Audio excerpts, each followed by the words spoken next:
வணக்கம். தனுசு ராசி மூல நட்சத்திரம். மூல நட்சத்திரம் கேதுவோட நட்சத்திரம். 4 பாதமும் தனுசு ராசிலே இருக்குது. காலபுருஷனுக்கு 9ஆம் இடம் அப்படின்னு சொல்லக்கூடிய பாக்கியஸ்தானத்தில் இந்த நட்சத்திரம் இருக்குது. பாக்கியஸ்தானம் அப்படின்னாலே ஆன்மீக சம்மந்தப்பட்ட விஷயங்கள் தான்.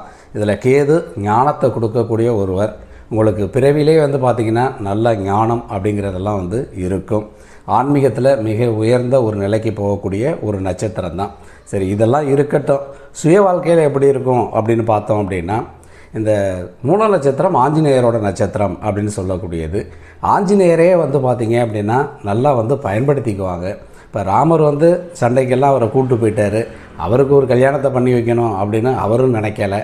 அதே மாதிரி தான் பார்த்திங்க அப்படின்னா இந்த காலத்துலேயும் உங்கள் வீட்டில் உங்களை நல்லா பயன்படுத்துவாங்க. ஊரில் உள்ளவங்க எல்லாருமே பார்த்திங்க அப்படின்னா உங்களை நல்லா பயன்படுத்துவாங்க. ஆனால் உங்களுக்கு ஒன்று செய்யணும் அப்படின்னு யாருமே நினைக்க மாட்டாங்க.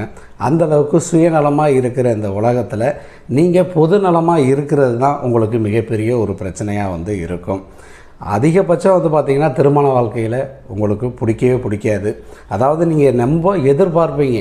அந்த எதிர்பார்ப்பை பூர்த்தி செய்யக்கூடியவர்கள் அப்படின்னு வருவாங்க அப்படின்னு பார்த்தோம்னா கண்டிப்பாக உங்களுக்கு ஏடாகூடமானவர்கள் தான் அமைவதற்கான வாய்ப்பு அதிகமாக இருக்கும். அதனால் திருமண வாழ்க்கை அப்படிங்கிறது உங்களுக்கு பெரிய பிரச்சனை அப்படிங்கிறது இருக்கும்.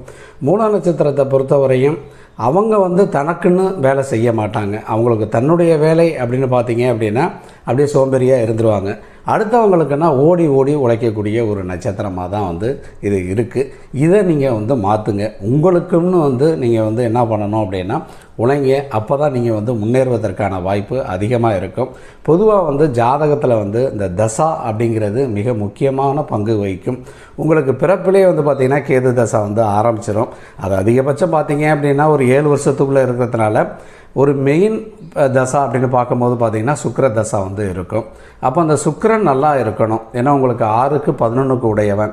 அவன் ஏதாவது ஒரு மோசமான இடத்துல இருந்தானா இளமையிலே அதிகமான அடிபடுறக்கூடிய ஒரு நட்சத்திரமாக அமைஞ்சிடும். அதுக்கு பிறகெல்லாம் வரக்கூடிய சூரிய தசாலாம் நல்லா இருக்கும்போது ஒரு உயர்ந்த இடத்துக்கு போகிறதுக்கான வாய்ப்பு அதிகமாக இருக்கும். அப்படி இல்லாத பட்சத்தில் பார்த்திங்கன்னா உங்களை எல்லாமே பயன்படுத்தி பெருசாக உங்களை பார்த்திங்க அப்படின்னா உங்களை ஏமாற்றக்கூடிய ஒரு நிகழ்வு தான் நிறையா நடக்கும். அப்படிங்கிறதுனால உங்களுடைய சுய ஜாதகத்தை ஆராய்ஞ்சு அதுக்கு தகுந்த மாதிரி உங்களை மாற்றிக்கொள்ளும் போது நீங்களும் ஒரு மிக உயர்ந்த ஒரு வாழ்க்கையை வாழ முடியும். நன்றி.